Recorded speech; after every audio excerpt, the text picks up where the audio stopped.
Chapter 17. A week later, Dorian Gray was sitting in the conservatory at Selby Royal, talking to the pretty Duchess of Monmouth, who with her husband, a jaded-looking man of 60, was amongst his guests. It was tea-time, and the mellow light of the huge, lace-covered lamp that stood on the table lit up the delicate china and hammered silver of the service, at which the Duchess was presiding. Her white hands were moving daintily among the cups, and her full red lips were smiling at something that Dorian had whispered to her. Lord Henry was lying back in a silk-draped wicker chair, looking at them. On a peach-coloured divan sat Lady Narborough, pretending to listen to the Duke's description of the last Brazilian beetle that he had added to his collection. 3 young men in elaborate smoking suits were handing tea cakes to some of the women.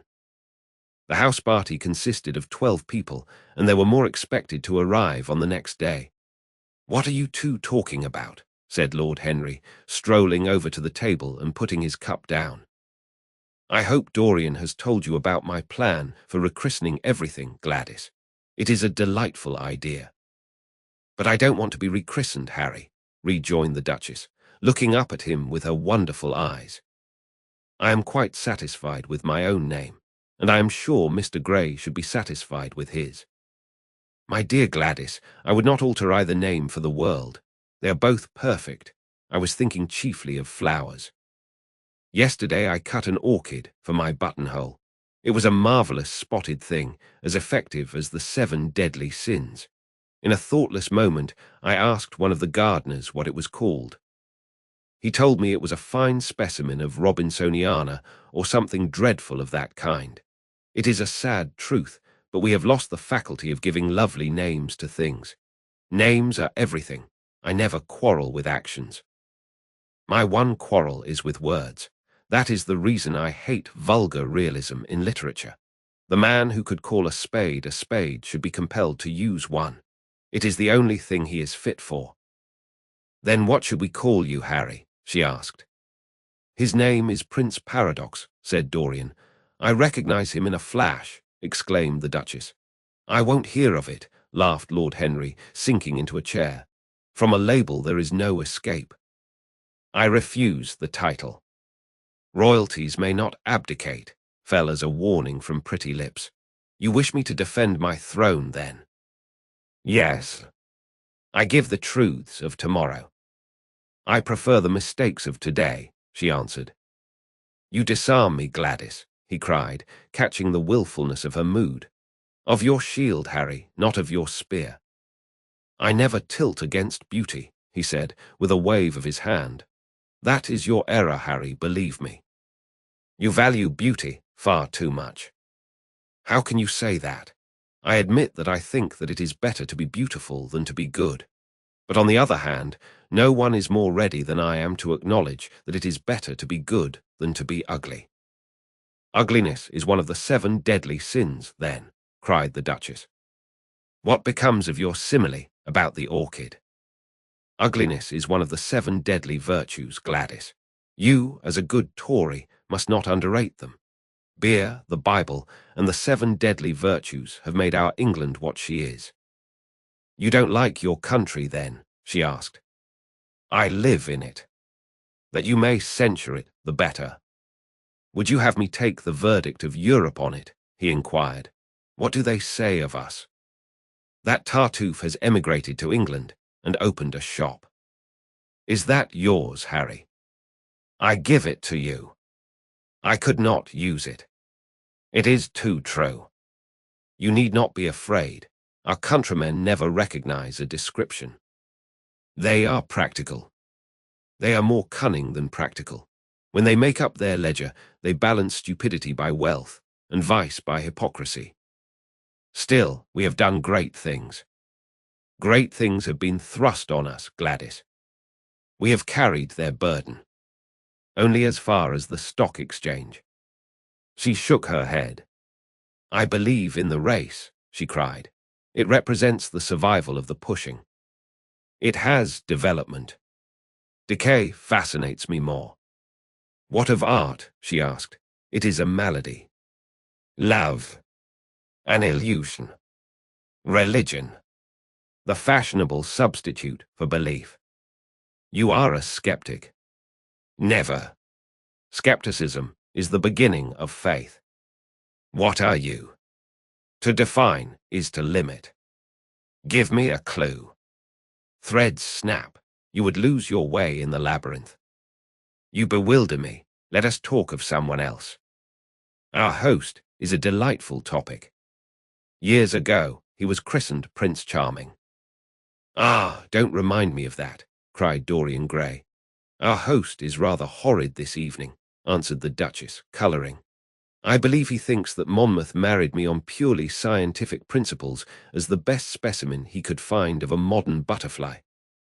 Well, I hope he won't stick pins into you, Duchess, laughed Dorian. Oh, my maid does that already, Mr. Gray, when she is annoyed with me. And what does she get annoyed with you about, Duchess? For the most trivial things, Mr. Gray, I assure you. Usually because I come in at 10 minutes to 9 and tell her that I must be dressed by 8:30. How unreasonable of her. You should give her warning. I daren't, Mr. Gray. Why, she invents hats for me. You remember the one I wore at Lady Hilstone's garden party. You don't, but it is nice of you to pretend that you do. Well, she made it out of nothing. All good hats are made out of nothing. Like all good reputations, Gladys, interrupted Lord Henry. Every effect that one produces gives one an enemy. To be popular, one must be a mediocrity. Not with women, said the Duchess, shaking her head. And women rule the world. I assure you we can't bear mediocrities. We women, as someone says, love with our ears, just as you men love with your eyes, if you ever love at all. It seems to me that we never do anything else, murmured Dorian. Ah, then, you never really love, Mr. Gray, answered the Duchess with mock sadness. My dear Gladys, cried Lord Henry, how can you say that? Romance lives by repetition, and repetition converts an appetite into an art. Besides, each time that one loves is the only time one has ever loved. Difference of object does not alter singleness of passion. It merely intensifies it. We can have in life but one great experience at best, and the secret of life is to reproduce that experience as often as possible. Even when one has been wounded by it, Harry, asked the Duchess after a pause. Especially when one has been wounded by it, answered Lord Henry. The Duchess turned and looked at Dorian Gray with a curious expression in her eyes. What do you say to that, Mr. Gray? She inquired. Dorian hesitated for a moment. Then he threw his head back and laughed. I always agree with Harry, Duchess. Even when he is wrong. Harry is never wrong, Duchess. And does his philosophy make you happy? I have never searched for happiness. Who wants happiness? I have searched for pleasure. And found it, Mr. Gray. Often, too often. The Duchess sighed. I am searching for peace, she said, and if I don't go and dress, I shall have none this evening. Let me get you some orchids, Duchess, cried Dorian, starting to his feet and walking down the conservatory. You are flirting disgracefully with him, said Lord Henry to his cousin. You had better take care. He is very fascinating. If he were not, there would be no battle. Greek meets Greek, then. I am on the side of the Trojans. They fought for a woman. They were defeated. There are worse things than capture, she answered. You gallop with a loose rein. Pace gives life, was the riposte. I shall write it in my diary tonight. What? That a burnt child loves the fire. I am not even singed. My wings are untouched. You use them for everything except flight. Courage has passed from men to women. It is a new experience for us. You have a rival. Who? He laughed. Lady Narborough, he whispered. She perfectly adores him. You fill me with apprehension. The appeal to antiquity is fatal to us who are romanticists. Romanticists, you have all the methods of science. Men have educated us, but not explained you.